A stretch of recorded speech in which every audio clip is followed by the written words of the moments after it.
Good morning, students. Welcome back for the online literature classes. This is the final video of chapter number 13, in which we are going to read and learn about the page number 118 and 119. In the last video, I explained you that the fear of Munga has led to the death of Nagin.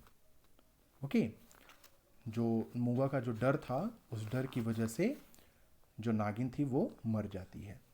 ठीक है. अब जो हम कह सकते हैं कि condolence period होता है 10 से 12 दिनों का. उसके बाद मुंशी जी जो थे वो इस उम्मीद से बाहर निकलते हैं कि लोग उनको सांत्वना देंगे, उनको कंडोलेंस देंगे, लेकिन ऐसा कुछ होता नहीं है. मतलब यही चीज़ें हम आगे पढ़ने वाले हैं कि वो वहाँ अपने कोर्ट पे नीम के पेड़ के पास जाते हैं और देखते हैं कि आखिर अब आगे क्या होने वाला है. ठीक है. तो चलिए हम लोग स्टार्ट करेंगे थर्ड पैराग्राफ से, पेज नंबर 118 से. But there instead of the abundance of mortgages and the flood of foreclosures and the merry greetings of clients, he encountered the sandy wastes of disappointments. ठीक है. लेकिन जैसा उन्होंने सोचा था कि बहुत सारे केसेस आएंगे, पैसे आएंगे, ऐसा कुछ भी नहीं हुआ और उन्हें केवल निराशा ही हाथ लगी. He sat for hours with his satchel open, but nobody came near him or even inquired about how he was. वो घंटों वहाँ पे बैठे रहे अपने सैचल को ओपन करके, कोट को ओपन करके, लेकिन कोई भी उनके पास आया ही नहीं. ठीक है. मतलब उनके पास नहीं आया और यहाँ तक कि किसी ने उनसे ये भी नहीं पूछा कि आखिर वो कैसे हैं. Not only were there no new clients, but very old ones whose business Munshi Ji's family had handled for generation today uh, today hid their faces from him. ठीक है. और आगे सिचुएशन बताई जा रही है कि नए केसेस की तो बात ही छोड़िए, जो पुराने थे जिनकी सारे सेटलमेंट्स मुंशी जी की फैमिली किया करती थी, वो भी अपने चेहरे को छुपा रहे थे, कहीं मुंशी जी हमें देख न ले. ठीक है. After wasting his whole day at the court, Munshi ji went home. पूरा दिन बर्बाद करने के बाद मुंशी जी अपने घर जाते हैं. संक इन वरी एंड डिसअपॉइंटमेंट. वहाँ पर वो मतलब निराशा और वरी, दुख में डूब जाते हैं. As soon as he came close to the house, Munga's image rose before him. और जैसे ही वो घर के पास करीब आते हैं, जो मूंगा का इमेज था उनके सामने आ जाता है. Was so nervous that when on opening the door, two dogs shut in by Ram Gulam came rushing out. He completely lost his wits, let out a shriek and fell senseless to the ground. वो इतने ज़्यादा nervous हो गए थे कि राम गुलाम ने जो अपने दरवाजे पर दो कुत्ते बांध रखे थे, दो डॉग्स बांध रखे थे, दरवाज़ा खोलते ही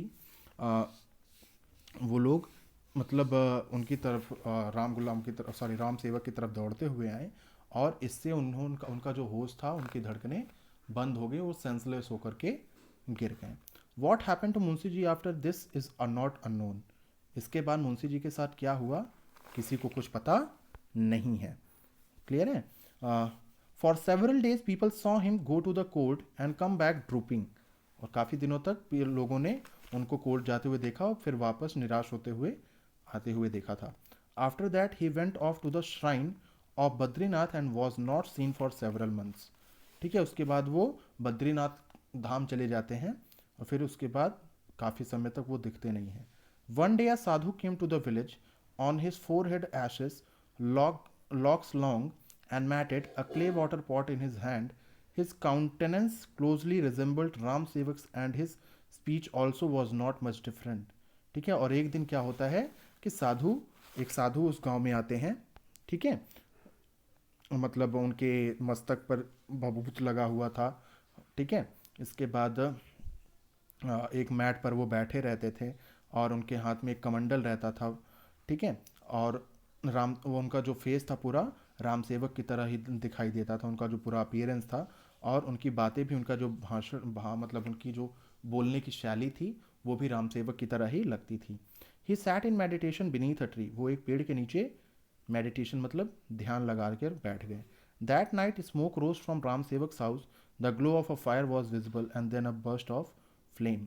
और उसी रात राम सेवक के घर से धुआं उठता है. फायर मतलब आग आग जैसा कुछ समझ में आता है, फिर एक तेज सा लपटे, आग की लपटें निकलने लगती हैं. As for Ram Ghulam, when Munshi ji disappeared, he went off to live with an uncle and stayed there a while, but no one there could put up with his ways.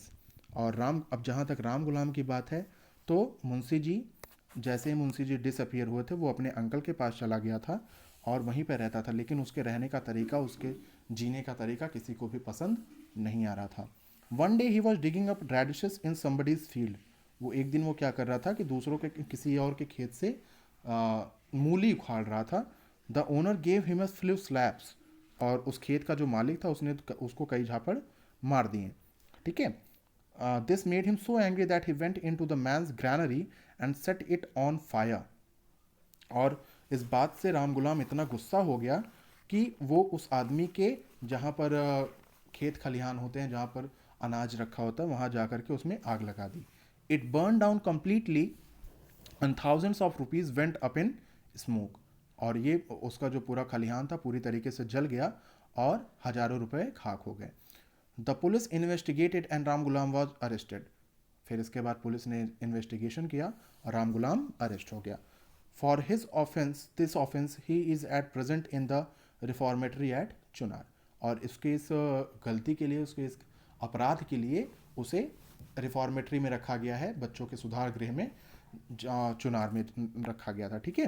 तो ये हमारी पूरी story थी, जिसमें हमने देखा कि जिस तरीके से राम सेवक ने मूंगा के साथ धोखा किया था. ठीक है. उसी, और मूंगा ने जो उसको श्राप दिया था कि मैं तुम्हारा खून पी ले जाऊंगा, या फिर मैं अपना पूरा पैसा वापस ले करके रहूँगा, जीते जी नहीं तो मैं मर करके लूँगी. तो उसका जो श्राप था, जो एक गरीब की हाय होती है, वो हमने इस स्टोरी में देखा और समझा. ठीक है. तो ये हमारा पूरा स्टोरी था. अब इसके बाद नेक्स्ट डे हम लोग इस चैप्टर का एक्सरसाइजेस करेंगे. Okay. Till then, thank you and have a nice day.